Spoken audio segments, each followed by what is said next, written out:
Hi everybody, thanks for allowing me the privilege to come and stand here. As Sue mentioned, my name is Mark Bishop. My background is I run my own business now, but over the last couple of years I've become pretty passionate about water, and there's a lot of things that I've sort of learned in the last couple of years. So we've sort of put a PowerPoint together. It's probably going to take about 6 or 7 hours, lots of information. That's okay, no, I'm joking. 20 minutes, 25 minutes and you'll all be out of here. So, you know, there is quite a bit of stuff to go through, so let me just maybe jump straight into it and it's not, I've tried to make it like sort of layman's terms. So if you have got some questions, maybe just hold on to them because it'll probably be answered during the actual presentation, but if not, then we can maybe just chat at the end. Is that okay?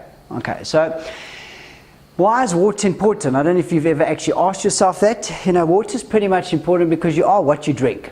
So we are mainly composed up of water. So if you have a look at it, our blood is made up of 92%, our bones are 22%, our lungs are 90%, our muscles are 75%, and our brain is 75% water. So we're mainly made up of water. Okay. So what does actual water do for you? Well, it does many things, but pretty much what it does is improves your overall health and well-being. It helps protect against a variety of ailments, improves the appearance of your skin, it helps you to lose weight. Okay, and it starts off the Grim Reaper, which is a pretty good thing. Okay, I don't know, was it only me? Just checking. Okay, so what happens is, I'm sure you've heard of that sort of example or analogy where they say one can get away with not eating for quite some time. It's around about 3 weeks. Okay, the problem that comes with water though is that once you start to become dehydrated, look at what happens now with the percentages. When you're 1% dehydrated, you're obviously going to get thirsty. Okay, does anybody feel like drinking some water? 5% causes you a slight fever. 8% causes your glands to stop producing saliva, your skin to turn blue. At 10%, your tongue swells, your kidneys start to fail, your muscles go into spasms, walking becomes impossible. At 20%, your skin cracks, your organs grind to halt, and death occurs. And that's only at 20%. Okay, so what it does, the functions that water provides around the body is many. But in simplified sort of terms, it transports vitamins and nutrients to your cells, tissues and organs. It moistens your eyes, your mouth, your nasal passages. It regulates your body's temperature. It carries oxygen to the cells, flushes your kidneys of toxic substances, provides lubrication for your joints. It balances your electrolytes, which helps you to control your blood pressure, and it reduces the risk of everything from colds to cancer. That's just some of the things that it does. Okay. So my thinking, and you probably might relate to that, is if you're going to look at your water, it smells okay, it looks pretty clean, therefore it must be clean. That's what we all assume. The problem with that is it's actually not like that. Okay. So what happened? Let's just go back a little bit now. Obviously, a long time ago, there were a lot less people. Okay. And what started to happen is people became more. They started to congregate and started to go to the cities. Too many people started, there was too much ingestion of our waste, and what ended up happening then was plague started. Okay, so what happened then was that pretty much 1 in 1,000 people were dying from cholera. Okay, that's what in the 1900s, cholera and typhoid. So Chicago was the first city globally that decided what they were going to do to try and combat this was they were going to add chlorine to the water, and which is a good thing. Okay.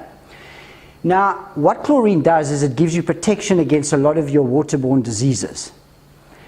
And what ended up happening, because they added chlorine into the water, your urban life expectancy increased by about 50% in the last half century, which is amazing. Okay. So I've mentioned already that in the old days, let's say the big sort of major killers was your cholera and your typhoid in the last, so let's say 100, 120 years. So the question that you need to ask yourself today is, chlorine or cholera? Do you want to be killed slowly or do you want to be killed fast? Because that's what you need to answer. So what I've always learned and what I was sort of taught and found out is that, you know, when you go and you buy a loaf of bread, it comes in a plastic packet. Okay, and why is it like that? It's to keep the bread fresh, obviously. Now, obviously, it would be ludicrous to go and take the bread and eat it with a plastic wrapping. This wouldn't make sense. So that's the thing with chlorine. Think of it as chlorine needs to be in the water, but one needs to take it out the water. You need to have some sort of a system to be able to get rid of it. Okay.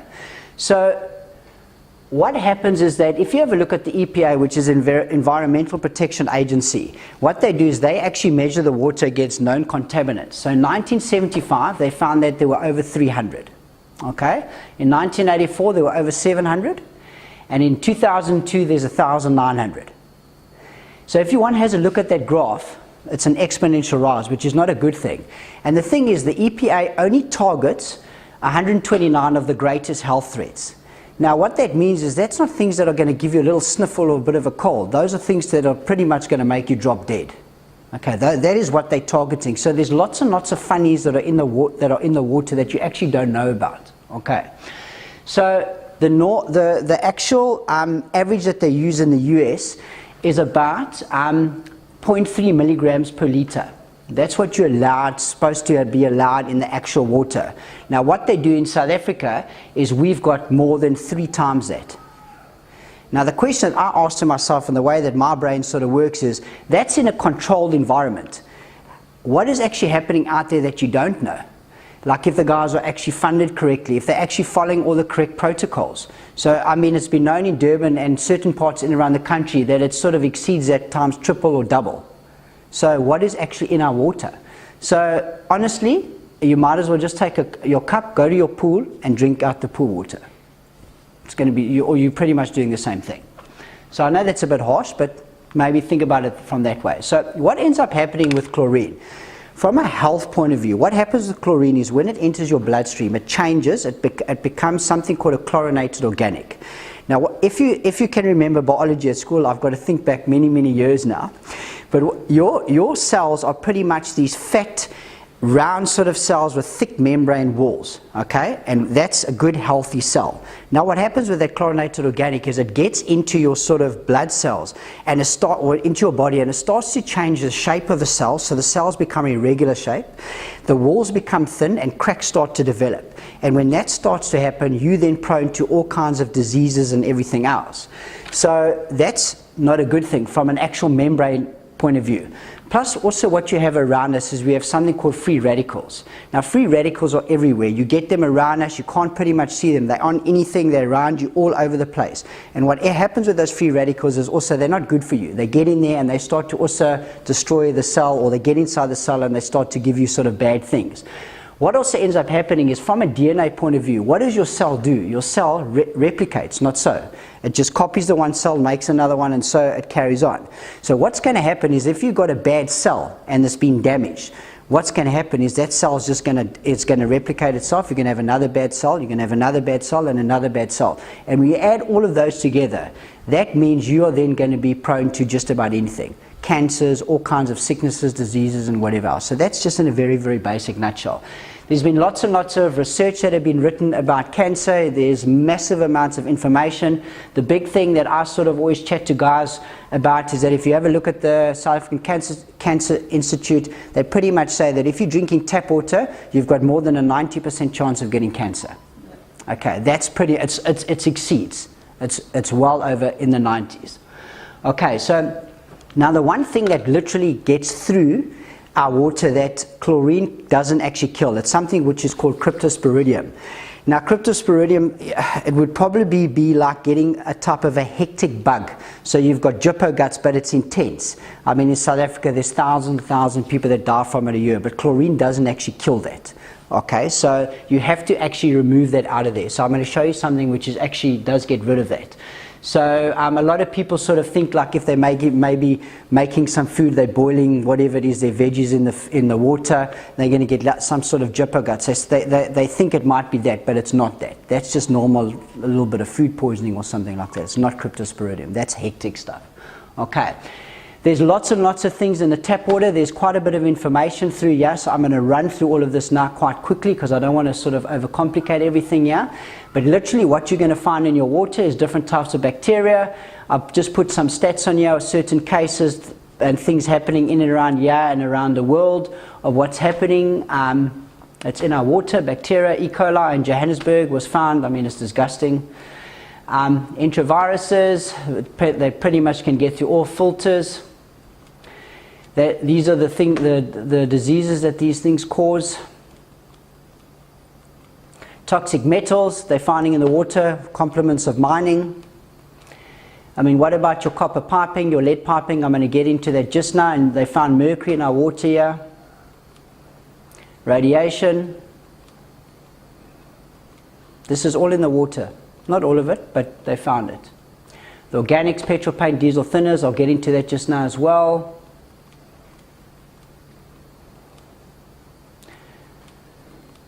Okay, let's just get through all of this here. As one can see, there's some lovely things here. Okay, so we all know what happens with water. It rains. Keep it as simple as possible. The water falls and it ends up somehow in our tap. Okay, so where does it go through? Obviously there's different groundwaters, it gets to treatment parts, and we are right at the bottom of the cycle. Okay, so what does it maybe pass through? What about sort of pesticides? What about all the farmers spraying their crops with stuff? Okay, landfill, dump leakage, lovely things that you find over there. Polluted runoffs. I mean, what about factories leaking, underground storage tanks? Think about it this way. How many petrol stations are there in around South Africa? Loads and loads. All of those tanks are going to allow certain of the petrol or the diesel escapes out of there. None of those tanks are escape proof. Over time, they start to let things through, and those pollutants actually seep into our soil. Your septic tanks. So they go through all of these. And then obviously we're at the end here. So we have a distribution lines. They're obviously coming from the filtration plants. What ends up happening in our roads in South Africa, pretty much most of the piping run next door to each other, generally from a costing point of view. So in other words, you've got one sewer pipe running this way and you've got one water pipe running right next to it. What happens if the sewer pipe breaks? Where does all that stuff go? It's got to go somewhere. Do you know that we live in a dry country? So there's our sort of rainfall. So the water that we're drinking all the time is passing through and is recycled over and over and over again. So that person sitting on your left and on your right, you probably know them a lot better than what you actually should. Promise you, it's coming from somewhere.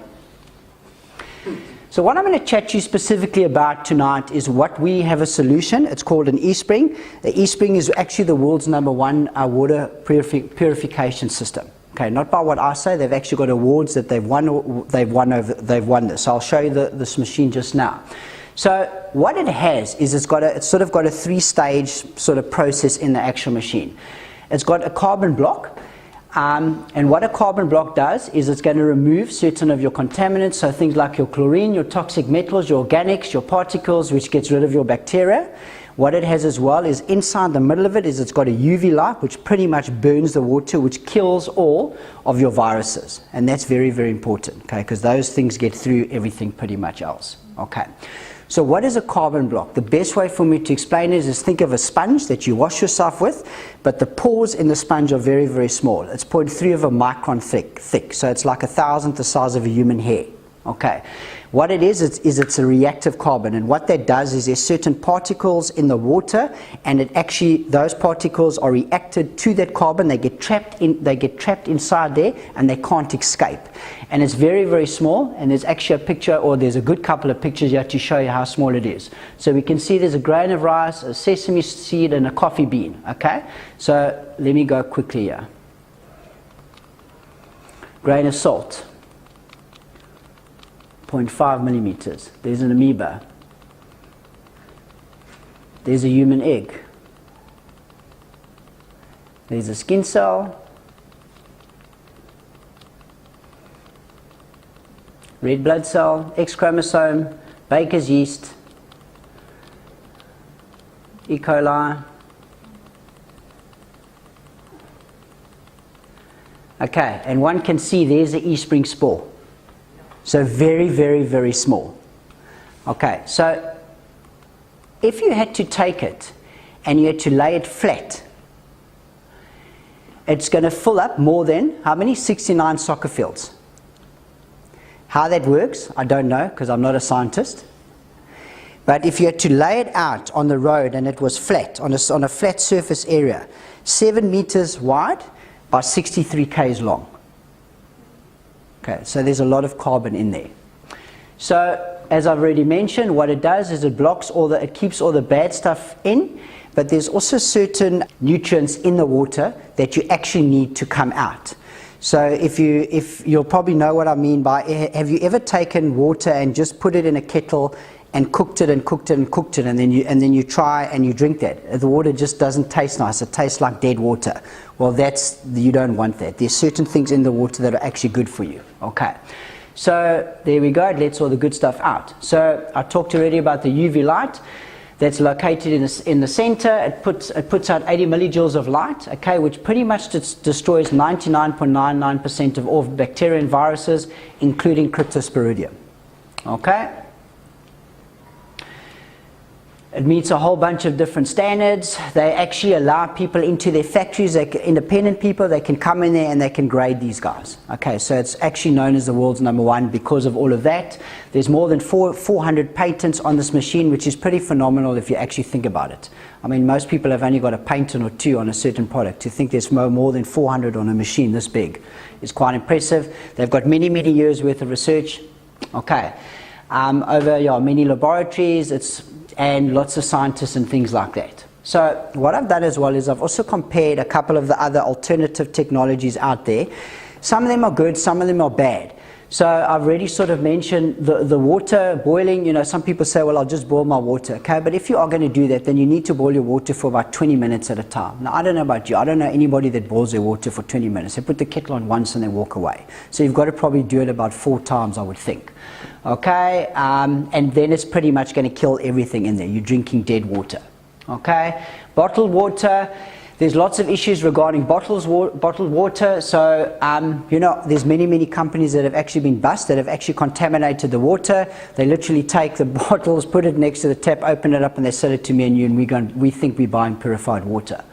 It may be treated with chemicals. Do yourself a favor, have a look on your actual label of your bottle. You'll see that they add chlorine in there. So there's actually chlorine, there's certain chemicals in there. And you know that your water's got an expiration date. How long has it been sitting in a factory for, on the side of a truck for, until it actually gets into the fridge that you drink it? We don't actually think of that. Often tap water, I've already mentioned that. Just different guys that got bust for certain things. Natural may not also be okay. You know, I've had some guys that have come to me, what about my borehole water? I don't know. The only thing with borehole water that I would probably suggest is you need to get it checked. Because obviously the water, there's underground water that's coming from somewhere. Who knows what's got into that water? And there might be a lovely ecosystem growing in your borehole. So I don't actually know. Certain minerals and whatever else, and some company, they've actually found that there was animal matter in certain water bottles. Fantastic. And I actually remember coming, I think it was quite some time ago, we were chatting to a guy. They actually manufacture the plastic bottles for the Natal area, and he said to me, you have actually no idea how bad those plastic water bottles are. Like, a lot of people take them, they put them back in their fridge and they reuse them. No, you need to throw this. If you are going to use it, take it and throw it away, because those things you give it to your kids and then they sit in the sun and that plastic actually breaks down and that stuff is in your water and you drink it. So not a very, very good thing. Okay. And it is obviously very, very expensive. I mean, how expensive has water become? I mean, you go today, I mean, obviously we were overseas now. It was very, very expensive everywhere where you go. And it's inconvenient. You know, you're seeing people carrying these two 5 liters and they're backwards and forwards to the car, and they're doing that a couple of times a week. It's not very, very convenient. Okay. There's different types of different types of filters that I'm going to run through now. The big thing with these things is you need to make sure that you're checking and you're changing them pretty much like once a month. Okay, a lot of the type of stuff. Reverse osmosis comes up pretty regularly, that people sometimes have these types of systems. The problem with reverse osmosis is it's like your dead water again. It literally removes all the nutrients out of the water. So unless you have a system that is alongside a reverse osmosis machine, which puts it back into the water, you're just drinking dead water. Granular activating carbon, press carbon block. So they've all got certain pros and cons for everything, and ultraviolet. A lot of these systems are all like on its own. There's nothing else that really combines everything, only one that I'm sort of pretty much aware of. And then what I've also started to come across are you getting these new air to water machines. They are sort of coming around there. They are actually very, very good machines. What I have just found about them is that they are pretty biggish, so they're quite bulky. They can sit about this high from a normal domestic use, and obviously they get bigger depending on your consumption. The cheapest model that I've sort of seen is around about 23,000. So they're not exactly, it's quite a lot of money to be paying. And I know that they suggest that you actually you clean your filter every single month, and they suggest that you change your filter every single 6 months. So it can become quite an expensive thing to do. So, but yeah, they are pretty decent machines.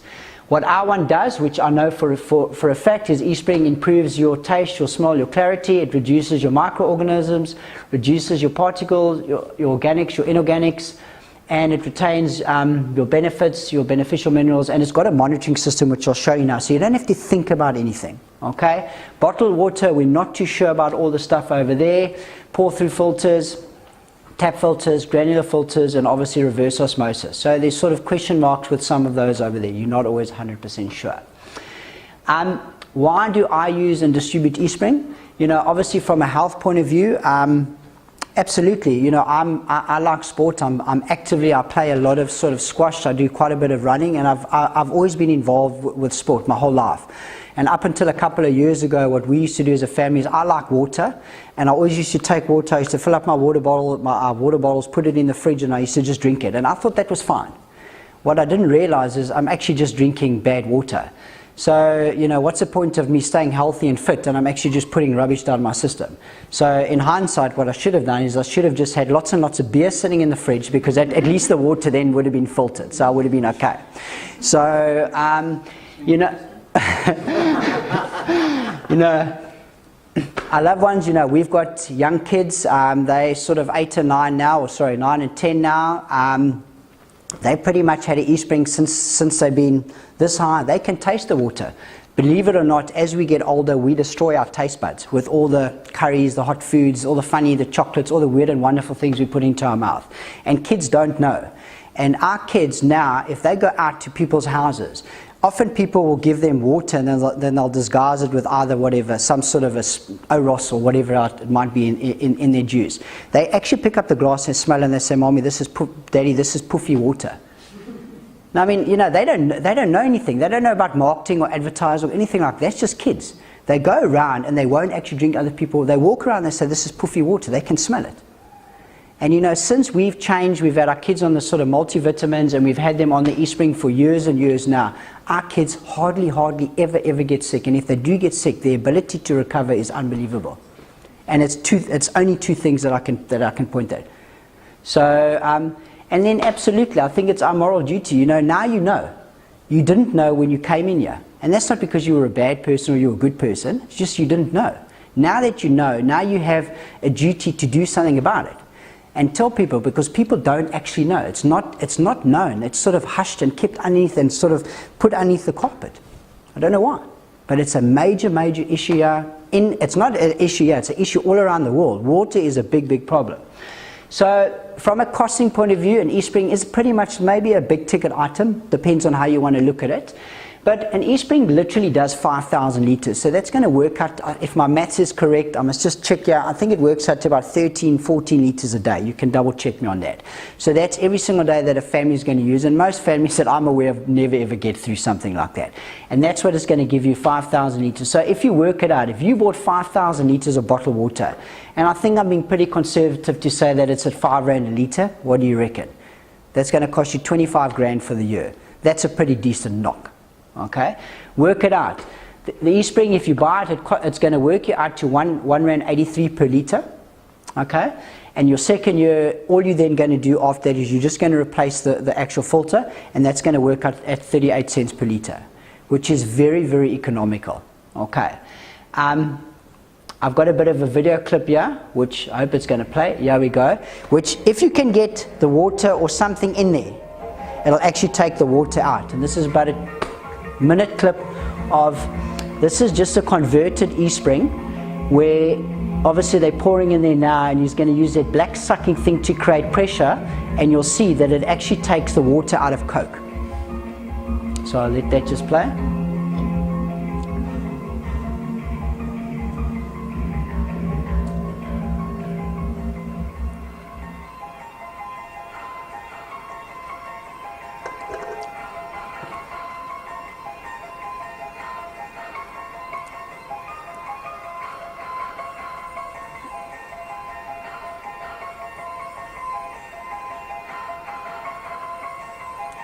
Okay, so it's creating some pressure now. The Coke's been pulled through the actual filter, and there we go, water.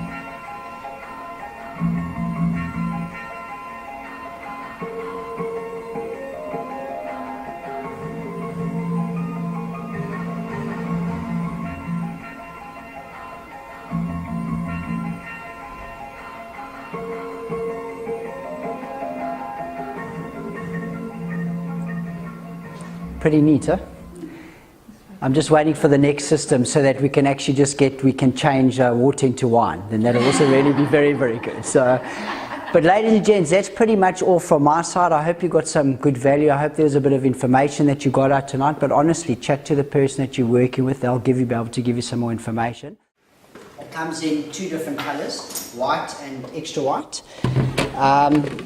So this you can pretty much put in on the top of your kitchen counter, and also you can put it underneath your kitchen. It just depends on how your kitchen sort of the layout looks. This is a computer, and what this does is this works out everything for you. So what you'll see over here is it counts down from 100 down to 0. So when you start with the 5,000 liters, you're going to start off at 100, and when it's going to tell you to replace the filter, it's when you're down to 0, and that should give you a year or 5,000 liters, whichever comes first. Okay, it'll actually tell you there's a sort of red line that comes over here that says to replace, and you can't jippo the machine. We've tried, we've put in different filters in different machines, and it works out everything. So the beauty that I like with this is that you can pretty much leave it somewhere in your kitchen. You don't have to worry about it, you don't have to think about it, and it'll actually tell you what you need to do.